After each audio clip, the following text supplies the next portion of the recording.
වගේ සෙනෙහස දෙන්න. මේ ලෝකේ ලස්සන වෙන්නේ ඒ පුංචි මල් කැකුළු සතුටින් hina වෙලා ඉන්නකොට විතරයි. විශාරද නන්දා මාලිනිය වර එක මෙහෙම කියනවා. මල් කියන්නේ කාට කාට ළමයින්ටයි පාට පාට.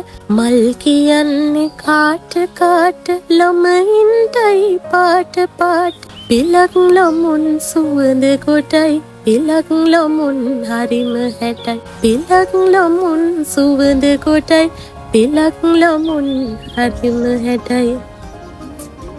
අපි හැම දරුවෙක් දිහාම එක වගේ ආදරයෙන් බලමු. හැම දරුවෙක්ටම එක වගේ සෙනෙහස දක්වමු.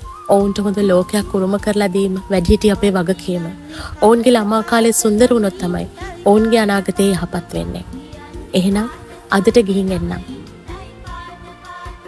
හැම දරුවෙක්ම එක වගේ hina වෙලා ඉන්න, එක වගේ සතුටින් ඉන දවසක් ඉක්මනට උදා වේවා කියන එකයි මගේ ප්‍රාර්ථනාව.